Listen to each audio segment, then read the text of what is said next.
What's going on, you guys, and welcome to the very first episode of Real Estate Unscripted.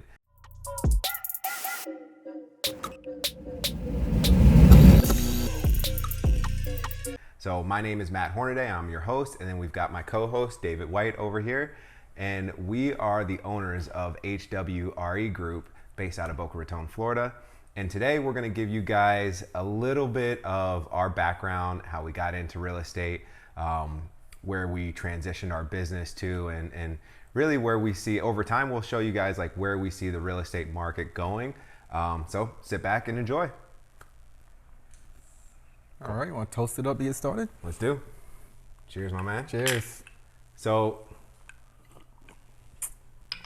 definitely good. Let me get in my position. So anyway, to give you guys a little bit of details, I got into the real estate business back in 2017. David's been a friend of mine since I moved down to Florida in 2013. We met in 2013 at our CrossFit gym. But we've been boys since then, and so he's heard all the background stories of why I left corporate and got into real estate, and then over time, like, thank God I was able to convince him to also leave corporate and get into real estate. But yeah, so like for us, it was, for me specifically, like I had been building my business from 2017 on to 2020, and over that time period, I was doing everything on my own. I started my own team. I had 3 agents working with me, and what I realized over that time period is, one, it wasn't working. I didn't have the ability to work my business and manage this team of agents, right? I started dedicating more time to managing them than I was to my clients, and I ended up negatively impacting my business. So I shut that down back in, I believe that was at the end of 2019, early 2020. And I told myself, you know what, maybe the team route's not the way to go. I'm just going to be an individual agent for the rest of my life. But that's not really the way to make real estate a business. And so I was talking to another friend, and he kept on encouraging me, saying, Matt, like, if you're really going to do this real estate thing, what you need to do is you need to build a team. And you need to do this, you need to do that. And I said, yeah, that sounds cool. The only way I'll ever do it again is if I can get my boy David to join me. And the reason behind that was, like, I know David, like I said, we've been friends for 10 years. I know David's background. You know, he's been a director of operations. He's built multi-million-dollar companies. And so I knew where I lacked was a major strength of his. And so, like, back in 2020 was where I started just kind of planting the seed for him, right? Like, we talk all the time. And so I told him that same conversation that I had was that, like, if I'm going to do this, I'm going to make it bigger, I needed him by my side. And at the time, it was just like, okay, I'm open to listen to what you got to say, but I ain't doing that shit, Matt. And so it took more wooing. And obviously, as you guys know, in 2020, COVID hit. So there was a big shift in things. And crazy enough, like, and for a lot of top agents, like, 2020 ended up being one of our best years ever, right? Like, for me, what I ended up doing was just trying to, I ended up almost burning myself out. So I really needed this guy's help at the end of that year. But I just capitalized on what was going on in the market and just kept on executing and had my best year to date at that point in time. But I knew at the end of that year that I could not continue at that pace, and I would probably 100% burn out if I didn't bring my business partner into play. And so it was an inspection. The first day that David joined me was an inspection in 2020. Mm-hmm. And we ended up closing that deal in 2021. But over that time period, he got to see a little bit of the background of what was going on in real estate, and that's you know, what I wanted and what I needed him to see. And then over time, we were able to kind of get to that point of him considering joining in real estate. So I needed it. It was awesome. But from your perspective, David, like, what made you decide that this was something that you could at least consider? Well, first we should go back a little bit. You not only were you, building a company, building your own business and building a book of business and doing really well, you also, at the brokerage you were at that time, were like the best of the best. right? Like awards after awards. They had at one point they had to start making up names of awards to give to them. Like, I don't know, you've got all this, so we're just gonna call this one. What sounds better than this one? And the awesomest award. I have never seen this award, and it's awarded to you because no one's ever created it. So he's always doing really well. And just outside of Matt and I being really good friends, our families are connected as well, really deep. So, we've been able to, the support of, our significant others in both of their professions. They're experts in their professions as well. And we're just able to leverage that. And, that's, part of making us who we are today as well, Yep.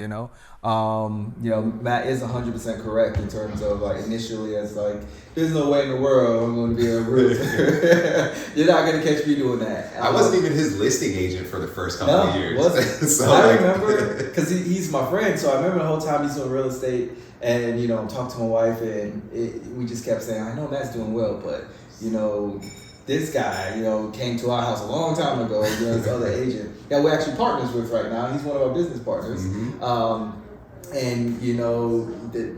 Matt started doing his thing and doing what Matt does, and and it was also ignorance to us. We didn't know the difference between one real estate agent versus another. We just initially thought that years in the business, and that was very naive, right? Somebody, what I know, someone can have 30 to 40 years in the real estate business and still not be an expert at it, still not be able to, maneuver through a contract and through relationship building and conversations to get a deal done. So, but to back up, yes, my background is, entering a company, restructuring it, reorganizing it. What I love to do and who I am is I'm someone who loves helping people. It's my love language. It's what's organic to me. I enjoy helping people. And so I think that that's what appealed to me most about real estate. I made a living coming into organizations, mentoring people who, also had families and, needed growth plans and things of that nature. And I was really fulfilled. And I think 2020 for all of us moving forward, fast forward a little bit, for everyone who's fortunate to have a job in 2020, you were most likely, aggressively working your behind off. I did a study on my day-to-day, my month-to-month and quarter-over-quarter. And at the time when I was speaking with Matt, I was averaging about 80 calls a day, 102 hours a week of work. Text messages were hundreds of them. Emails, my inbox was, I think, 150 to 300 a day. Whether they're extremely critical or not, it was just something you had to filter through. And I loved what I was doing because overall I was helping people and I was helping keep a company grow, especially during times of COVID where, you're not thinking outside the box. Unfortunately, you're at home on unemployment and not being able to, provide for your family. And I just got to this point. Our children are exactly the same ages as well. And so I got to a point where I just wanted to be a lot more intentional in my children's lives. And so I said, you know what? Let me move out of the comfort zone and, step out on my own and just start exploring. And Matt's like, hey, before you start doing all of that, don't forget, I've already touched base with you. So he had already touched base with me. I write down everything, all of my meetings. I actually have it in my work bag. And I actually know what we talked about during our first meeting. Yep. I'm like, what is this, what are these numbers? What do you mean a percentage of this and a percentage of that? I remember writing it down and asking all these questions, but still I just didn't want to be a realtor. And it wasn't until I think late 2020 when I started noticing Matt was experiencing something similar to me in terms of, not being able to spend time with the family and kind of being stressed out and overran. And I really didn't have a true understanding of, on his end, why he was going through that. But either way, he was like, hey, look, we could benefit. You can help me. We could team up X, Y, and Z. So, I took it serious. So type of person I am, I always I'm a process procedure person. And so, we had a long conversation. I broke down the different milestones in a transaction, and we started sharing calendars then. And I started meeting Matt. Yeah, the first place was right around the corner. At a particular milestone in his transaction, I just started meeting him at appointments, different ones, and I actually started doing my own surveying. Yep. I literally, and I hate to give away our trade secrets, but literally was, would catch Matt's clients, which we call friends at this point. I would catch them, walking through the house or whatever one-on-one, and I'd ask them questions at that time. I'm still working and I'm thinking about joining this industry. Let me figure out the secret sauce here. And it all boiled down to Matt's professional. He answers his phone, he returns text messages, and that is it. Literally, literally, Matt's making a profession, providing for his family, because all he's doing is answering his phone and returning text messages. But more importantly, right, he knows his product, he knows the industry, he's an expert at that, right? Expert at the numbers in this industry as well. And I was like, wow, really, it's that easy. And then just my personal experience with, South Florida is the land of entrepreneurs, right?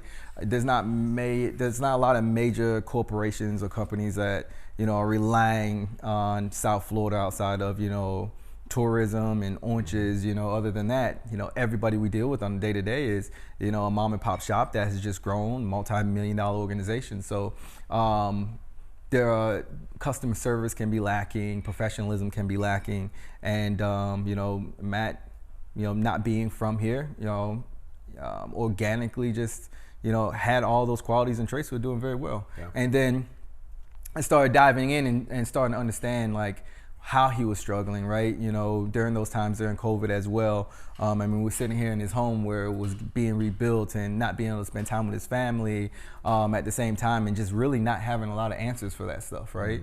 And you kind of fast forward maybe 1, 2, 3, maybe 45, 3 months in, where I'm actually my first weekend as part of a partner. And I was on vacation. And I had to I was gonna fire him immediately because it was, he just wasn't spending that quality time with his family the way that I know he truly wanted to. But at the same time, he was also, there's a lot of learns we've had with one another, right? With anything, right? There's a lot of learns back and forth.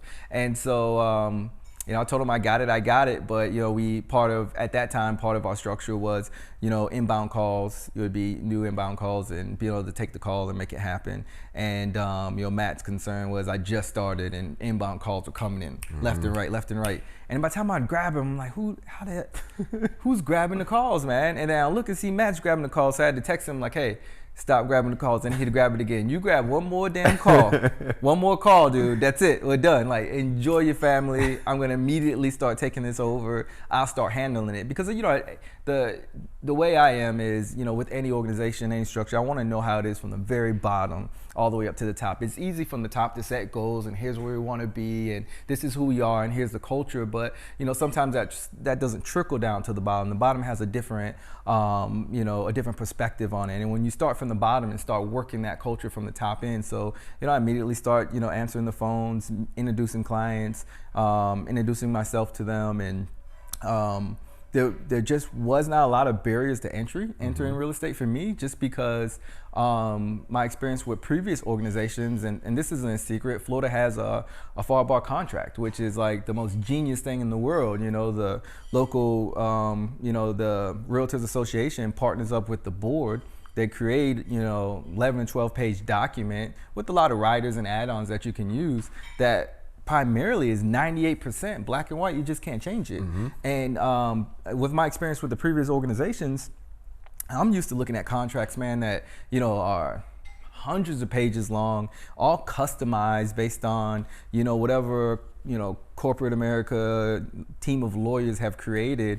And I would have to summarize that contract, and that would be 12 to 13 pages long, and it's all customized, right? So every time you were reviewing a contract, you had to review every single line by line to make sure you didn't miss something. All different jargon, all different criteria, different requirements, different durations, different lengths, and you're always retaining that to memory and retyping a summary page, right, of all of that. So then when I hit the Florida FAR bar and I study it once and study it twice, nothing's changing except for these fill in the blank spots. I'm like, oh, this is a blessing in disguise. This makes it, where this puts me in a position where, the barrier to entry is, kind of minimal, because I was already, my muscle memory is already ready for, a larger volume of workload, And then I just had to immediately work with Matt and just implement what I'm good at, processes and procedures, right?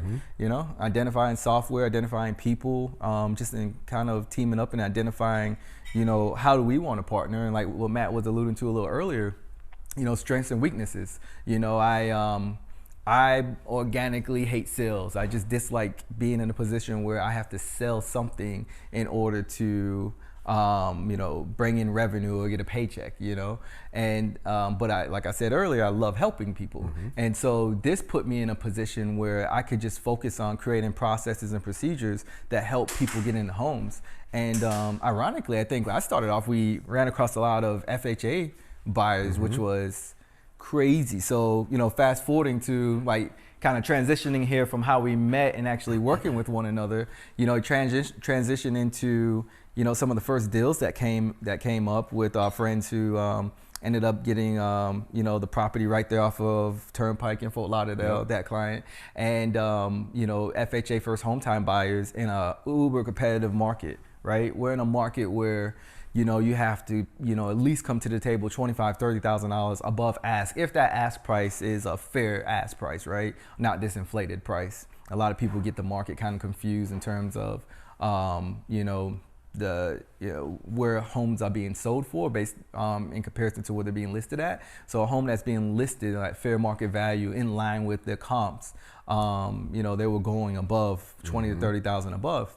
And what does that do for an FHA buyer, right? FHA buyer, for those who don't know, is actually a product or a program that allows people to not have to put as much down. So we came up with a proprietary method, right? Outside of using our professional experience from corporate world, right? Building relationships on the other end, right? Which has been key. Super key. You're in this market where, the barrier to entry to actually get a real estate license is not that hard. I have a son who's over the age of 18, two boys over the age of 18, they can get a real estate license. But can they meet people in the different spaces of their life, right? Can they have a conversation with an investor who's looking for a $150,000 property or $150 million property, navigate them through, should they, liquidate their assets or use a 1031, or a divorcee or a widower or someone who's relocating. Matt and I just kind of had that, real world experience, and so we're able to relate to customers that way. And so then also just being able to relate to agents. So we had some really sweet deals, and helping agents not work as hard as they had to work. Indeed. i.e. shut down open houses. But using that combination and like our proprietary way of how we implement a contract or look at a contract, what has been really fulfilling, again, help in line with my true values of helping people, is getting some of the FHA people under that, and being on calls through that. Do you remember the one at 12 o'clock at night where we won the deal out of in like the office as we're painting our new office? No, not that one. That's okay. And we could keep going with tons of examples. The one that we ended up getting a call is FHA deal. We were not the highest whatsoever. The spouse wrote a letter and did a really good job at writing, right? And which technically is not allowed anymore. Yeah, so, it's not allowed. It was allowed at that time. It was allowed at that time. We were okay still. Yeah.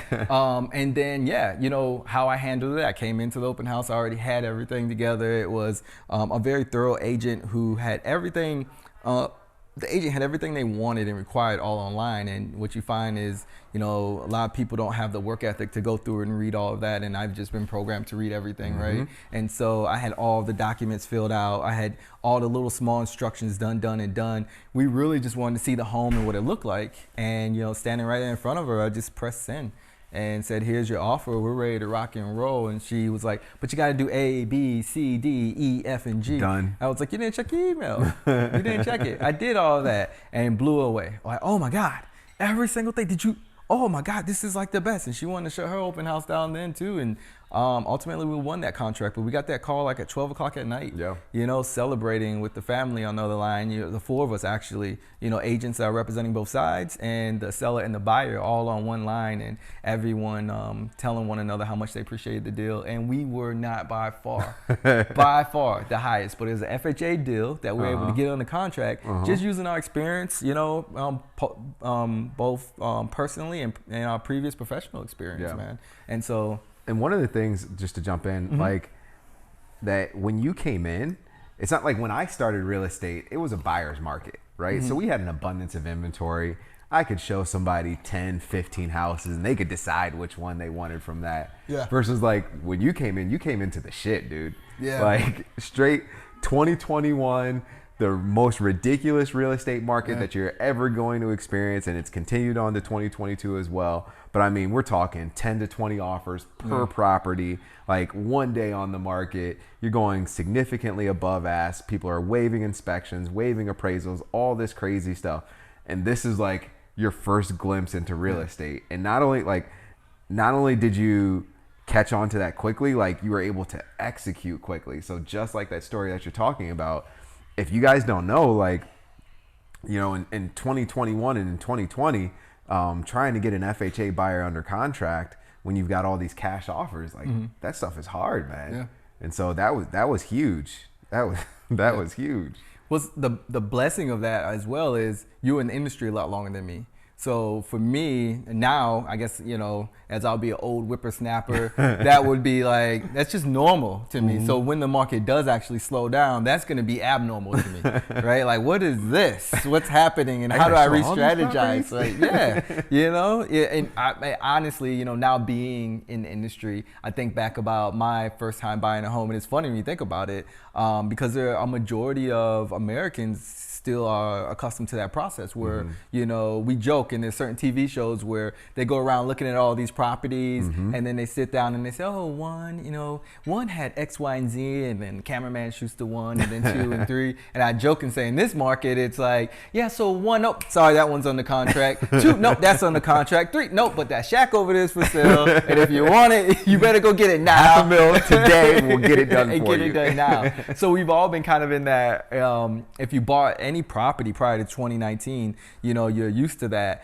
Oh, let me go around and just look and come home. And I remember we did the same thing. You know, my wife and I at the time, we weren't married at the time, but we you know, we did invest in our property together, and we just sat down at night and we had our nicknames for homes. And we were like, that's the home. We'll sleep on it this weekend. Next week we'll talk about it. And then the market isn't that way. But also coming in from that third party perspective too, what I also found a lot of value in is, you know, not getting, you know, not being involved in the culture of of real estate initially. So my perspective was so different. So when okay, the market is doing this, right, is doing B, but everyone's still moving in this market and operating in this market as if it was the previous market, right? In terms of commission rates, in terms of what you're going to show buyers and not show buyers, in terms of how you negotiate, in terms from a business perspective, where you're investing your funds, right? You know, you're investing on the seller side, the buyer side, both. Are you still farming this way or that way? And from I learned with previous organizations is you have to, you know, you always have to evolve. Like if you're not evolving, you know, at least semi-annually or annually, in this market, we had to involve literally, we've been just not doing this that long. We've been involving like quarter at a time. 100%. You know, and having those hard conversations like, hey, like you're the expert, you've been killing it. But from my perspective is we should not be doing this. So, you know, I recommend that we would do this differently, but here's the reasons why. And one of the things I absolutely love with partnering with Matt too is we can just sit down and just go back and forth about our perspectives, because, you know, neither one of us will ever want to be right. We just want to throw a whole bunch of things on the table and just kind of figure out what's the best thing. And then, you know, the tiebreaker is let's bounce back to our significant others. We're too close, and let's figure out what's going on and make sure, you know. But I think some of the adjustments that we made, you know, in terms of how when I first joined, and you know, what the industry was telling me how to look at like percentage rates, for example, you know, why are you showing buyers properties at, you know, this particular percentage rate, as opposed to this and that. And personally, you know, again, I chose to join this industry because, when I did decide to leave corporate world, I wanted to do something I love to do. Everybody says that, right? But you don't really know too many people who are doing it. And so, part of shadowing you and learning about this industry, I fell in love with the aspect of helping people, and then all I have to do there is leverage my skill set, right? With building relationships, managing people, processes, and thinking outside the box to do something I love. And so when this industry is saying, hey, you should be doing X, Y, and Z, there was a rub for me because it wasn't in line with doing what I love, and that's helping people. So just not listening to that and using my own perspective and what I believe right actually has been very comfortable, and then also from a revenue standpoint, very rewarding. Exactly. Right? And especially with our personal, our team goals that we have, or our business goals that we have, they align with it. And so I was been really happy about that. Good. So a couple of things that I wanted to touch on were just with you being in the business. One of the things that you mentioned was that a deal, right? Like there was a point in time, and I'll start off the conversation, but there was a point in time where you had been told or educated that you shouldn't show a property that is listed at a commission percentage less than the norm, right? And I just it just goes into that whole old school real estate thought process of like, no, you shouldn't because of XYZ. And first and foremost, one, we always got to take care of our clients, right? And so if that client wants to see that property, we take them to that property and we make sure that we get it for them if that's the right one for them, right? And then on top of that, where we were at, again, this was 2021. There wasn't that much inventory out there. So you're gonna eliminate an opportunity, and really at that point in time, if it was at a lesser commission percentage, it may be a less competitive property, right? So now you've got an opportunity to get your client a house that they want, and granted you're getting a little bit less commission, but you have completed the task of securing the right property for the right client, and it's a win, and it's possibly even getting it at we'll call it somewhat of a discount, right? Because maybe they didn't have to go so far above asking, or they didn't have to waive their appraisal contingency, right? Or maybe they didn't have to protect against their appraisal that much in that particular situation. And it's just that old school thought, I remember I was being told that. I felt it was a very emotional I sat on that one for an hour, right? Because it was very emotional for me. I felt like my initial feel, because the energy that was coming my way was rookie, right? Don't show that property. Why would you show? Oh, you don't understand because you're new in this, right? And so then I felt like that initial, dang, And then when I sat down and sat behind my computer screen and just, doing what I do, just pure business, right? At the end of the day, the emotion of, it felt uncomfortable, right? Because I'm representing buyers, and a majority of our friends, our buyers, people that we're representing, they need a place. Very little. I would say maybe about 15 to 20% of our business are investors, and most investors kind of just move based on if the feel is right, if it's in line, if the cap rate's good, X, Y, and Z. But when you have that family who's relocating, and that family who spent years in COVID with their in-laws and X, Y, and Z have been saving, and they just want a property, and for me not to show that property, and I'm gonna say this out loud, I don't pay attention to commission rates. I don't know what I'm on a contract now on something. I don't even know what that dollar amount. I deal with the finances of the team. Okay, he learned really quick. Hey, what's the commission on that? I don't know. I have no idea. I'll take care of it. I have no idea. But you put it on the contract, right? Yeah. Yeah, the client said they wanted it, so I got it for him. That's it. I don't really track the commission. The client needed it, and I got it for him. I did a hell of a job at doing that, right. And they're super happy with me right now. They love me. Remember the other day we were celebrating? Yeah, but how much are you gonna get paid on that, David? I don't know, man. I gotta go look it up. You'll tell me when it closes. Don't worry about it. Yeah. When it closes, we figure it out, right? And I, you know what? I'm so glad to say, that was our initial conversation when we first started, and I still operate like that right now, and it feels good to not have to worry about, to not be in, not have the pressure of being sell, you gotta sell, you gotta do this, because like I said originally, I just not in a sales position, right? Just using my expertise and, my organic skill set to just really help people find places that they want feels really good, and just just keep learning from that and constantly keep moving forward with it. So that has been great so far. It's all about helping people that wherever they're at in their journey of life or their phase of life, and helping them make that transition. And that's been our focus from day one. And I think that's really what's helped us set ourselves apart with the individual client, right? Obviously, like there's a difference in real estate. You have to secure the client first, and then it's the process after that, right? Yeah. We haven't even talked about how we secure the clients up front.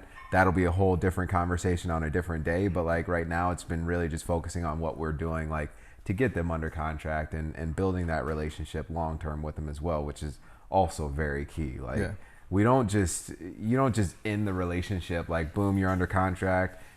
Talk to you later. We'll see you at the closing table or anything like that. Or even after we close, it's not like, all right, have a good life. Call me when you want to sell. Like, nah, bruh. No. We're coming over. We're doing pop buys. We're doing client appreciation parties, just to kind of keep that awareness and keep that presence in front of these guys as well. And like also showing them that we appreciate them, you know. And it's tough. Like the more and more transactions you do, like it's a little bit. I'll take a little bit more too. But the more 50-50? No, I'll just go straight. All right. But the more and more okay, we can put a little bit. You gave me the face. He was like, bruh, it's a Wednesday.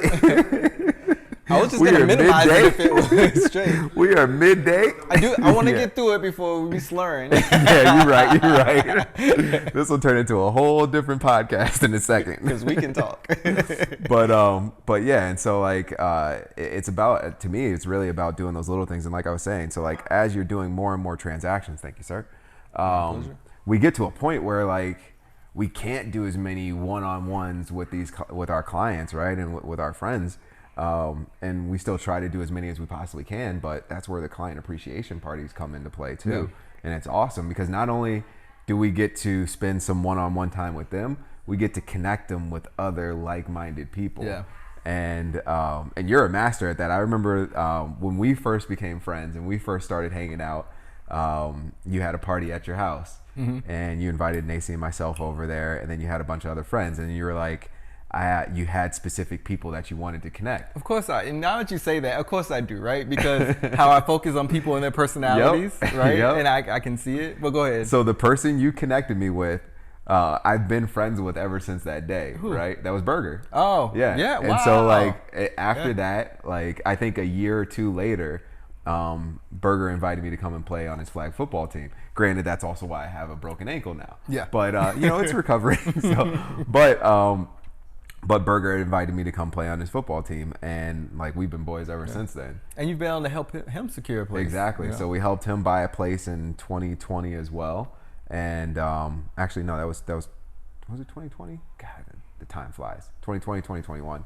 But we helped him secure a place. That was a crazy deal. Yeah. That one. All right, sidetrack. So that deal with him, like the insane aspect of that was like that house was, one of my favorite houses that I've sold ever. It actually, I did in 2020. It was we did a top 5 closings of 2020, and that was my number 1 closing of 2020, and it would still remain my number 1 closing of all time as well. Not necessarily because of the craziness of the deal, just like when you talk about right property, right fit, like it was perfect, man. And so anyway, so with them on that deal, they had hit me up. I had showed them a property, Burger and Jamie. I showed them a property like 2 years prior, or a year prior, and it was one that I made like a post on social media or something like that. And he hit me up and he was like, "Hey, that one seems interesting. Like, let's talk about it, right?" And it was one that was like way overpriced. We went to go see it. Didn't make sense for them. But then we had a couple other properties. And so I think it was like two or three other properties. The other ones were already under contract. So it really came down to just one property.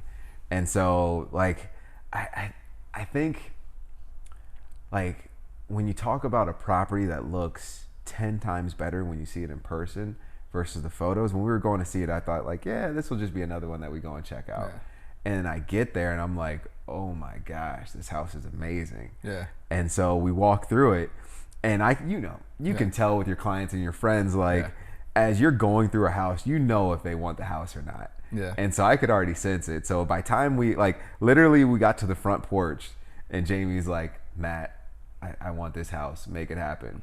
So I was like, say no more. Like, I'm already going to work for you. Especially if it's still on the market. You almost feel like it's like you're in this secret spot. Like the world, although it's advertised to the world, they don't know this experience. So take that off the market immediately. You know. One thing I think is important to talk about in line with this, and you know, I've noticed that you and I are the only ones who refer to what everybody else would refer to buyers and sellers as our friends. And I think the reason why we're so successful with that is, you know, some of the feedback that we've gotten from, you know, people that we've helped find homes, right, and sell homes. We don't just walk through a home and treat a home like a product and the people like just a consumer. You know, we'll walk through a home and I'll walk out immediately and say, nope, this just isn't the place. Why? You said you wanted a closet. You said you wanted this. You said you wanted that. You know, it's not worth putting a contract in just to get into an inspection period for you to then see it and then realize it. Let's walk away and let's go see what else is going on. And a lot of people have respected that. And then also when you get to a point where, you know, everyone understands that you have their best interest in heart, right? You know, then that trust comes in. And then in talking about today's market, right? Buyers have to do, and mainly buyers have to come to the table for the most part in very uncomfortable situations in terms of the initial deposit, you know, in terms of a shorter inspection period, in terms of a shorter closing date, right? And the reason why it's fun for us is because we've already built that trust and we've turned everybody into friends, right? You know, we connect with people, and for someone to say, yes, you know, here's $150,000 I'm going to put down for escrow deposit, you know, and yes, I'll agree to your 2-day inspection because, you know, you have an inspector that can get it inspected in 2 days, you know, only because we've built that and created friendships, right? And they trust us because we just haven't said, market's low, this is your best shot, jump on it, resell, whatever, X, Y, and Z. So I think we do a really good job. I know we do a really good job at, you know, creating friends, and part of creating those friendships has been a very good foundation for our success.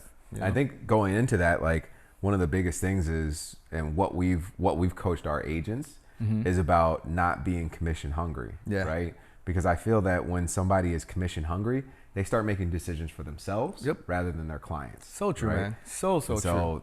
That's a major play in this situation. And that's the HWRE Group philosophy. So we absolutely, at the end of the day, I don't care what the commission looks. We just don't care what commission looks like, right? What we want to do is make sure that you're providing A1 customer service to the buyer, to the seller. And, you know, as of when was it? Last week, we welcomed a new partner. We call agents and team members partners because we're part of a group, and you know, we just partner with other people.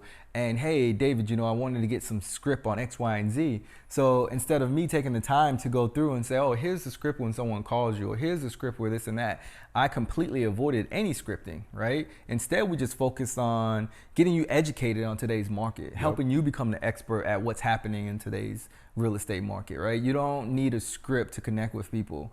You just need to be an expert in your field and be able to, you know, coach and guide somebody through whatever season of life that they're currently in. I think that's the biggest difference in terms of what we bring to the table, and what me personally, you know, again, coming into this industry, I just didn't jump in, you know, I, you know, met with brokers, I met with agents, I went to events and talked to other agents and see what they like to do and what they don't like to do and their perspectives on the market, and just kind of, you know, develop my own processes and procedures and our own culture and SOP.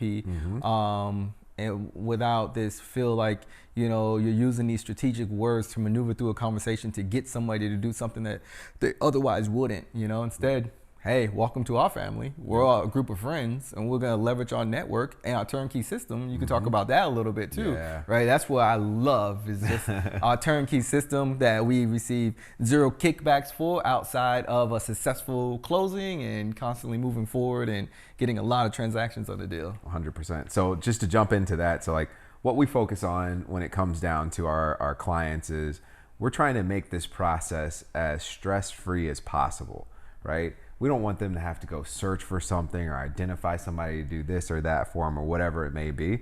So like our focal point is always making sure that we've got a connection and a reference to go to somebody to take care of whatever it is, and then we will schedule it and plan everything out for them as well. So like, I mean, we've had situations where clients were buying a property and they knew at that point in time that they were going to need a new roof. Yeah. Boom, we've got a guy for it. Inside the inspection period, we're already out there getting the inspection. Hell, speak to our partner now who is currently in an inspection period, right? Oh yeah, yep, okay. Yeah. So we've got, good point. So we've got another one of our partners. She's under contract on her first deal and inside her first 30 days officially in real estate. Because that's how we get down. Any partner that joins our team, in that first 30 to 90 days, they're getting under contract, and we expect 3 to 5 contracts, 3 to 5 properties and families or individuals purchasing the homes that they want and that they need within the first 30 to 90 days. Yep. And we'll get into that in either a little bit later today or another episode. It depends on what we're doing on terms of time. But currently. Yeah. So this particular part. It's 125. Okay.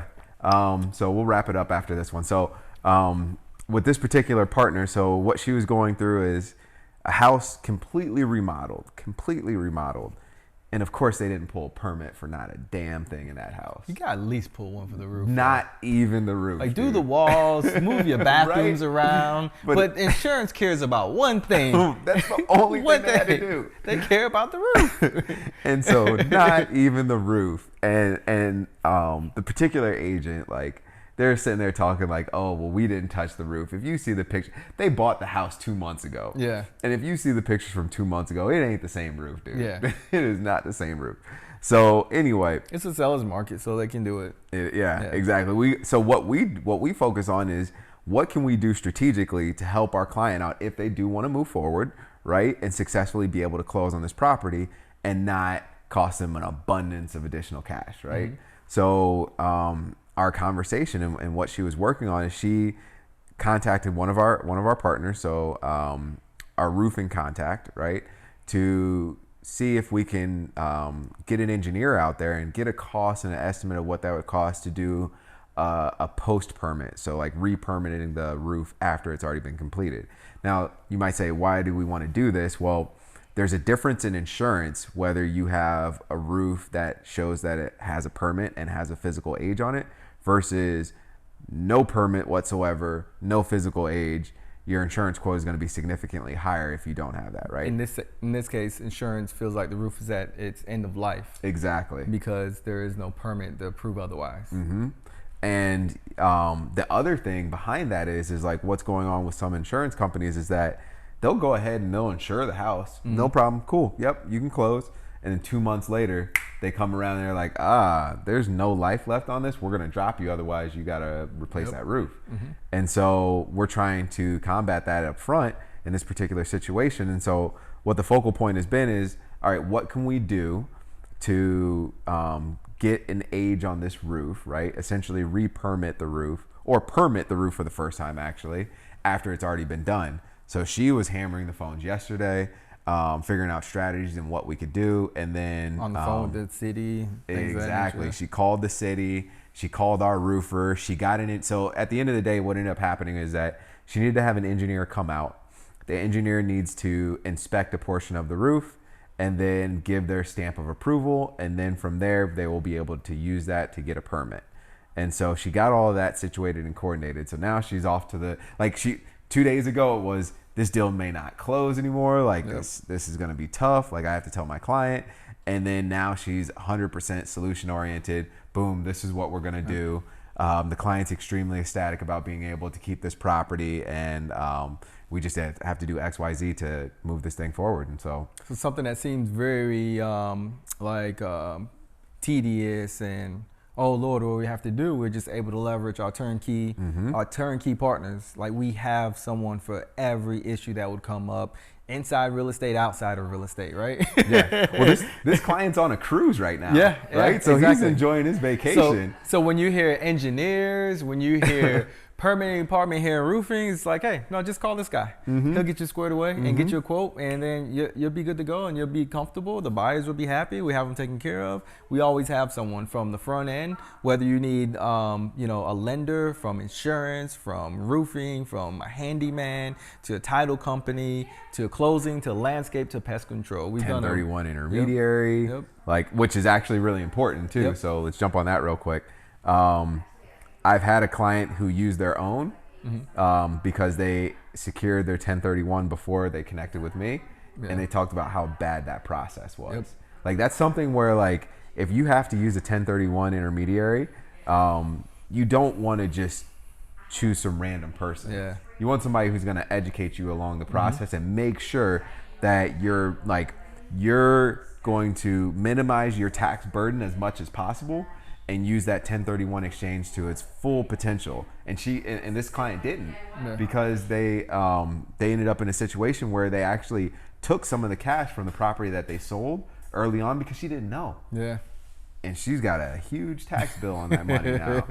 Huge tax bill. So she was not happy about that. And then even like down to securing the property and hitting the timeline, like there was just a lack of education. So by the time she had come to me, we were in like the last week. And it was like, if we don't secure a property within this week, I'm gonna owe the government a lot more money in taxes. And so we had to go out and hit the pavement and find her a property as soon as we possibly could. And what I love about that example in our team is that you hear a lot of people saying, I have buyers in this industry and I have been unable to get my buyer in a home here.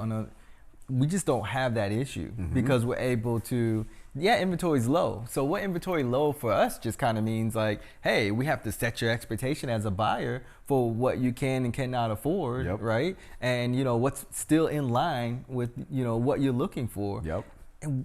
And I can't say it because you were in that market. I wasn't in that particular market, but we still end up getting our buyers a home without worrying about floating this buyer for 90 days, 120 days. We can't get them there. We've been able to leverage our skill sets to get all of our buyers homes. And so instead of sitting here having this conversation of 1031, I got 2 weeks to use it, not a word came out of your mouth like, oh, inventory is low. How am I going to get this person on the contract? You're just like, yep, we got 2 weeks, so I need to work with you and get you in the right mindset, and I'll get you a property, and 100%. Boom, you just got her a property. 100%. And then to full circle back into the benefit of our turnkey services that we have in our team that surrounds us are like recently with one of our team members who had a particular buyer in a condo situation where we had to actually match up the personalities from our inspector team, our insurance teams with the actual clients, right? Just we're all humans and we have people that we work well with, right? So, we've probably all dealt with different CPAs or different tax accountants, and, although they all might be experts in their field, this one gets you, right? Kind of like how like the Discover advertisements are, right? When you call us, it's like talking to yourself. And so we've done a really good job at making sure our turnkey our turnkey partners, that we're able to actually line them up with the personalities of our buyers. So, the culture that we offer our particular friends, they actually feel that with whoever else we introduce them to along the whole entire process. And that has been great 100%. So far as well, and has definitely separated us from any existing team that's out there from my perspective. I would agree. Definitely would agree. Well, I think we have officially hit our time limit for today. But thank you. And obviously, pleasure, man. This is going to be something that you guys will get the benefit of seeing a lot, right? So he's the most extroverted introvert I've known in my life. And I've been working to get this dude on camera for a while. He does it very well. And I'm excited for us to do more of this. So let's just get a quick cheers. Absolutely, man. To HWRE Group. HWRE Group. Let's go.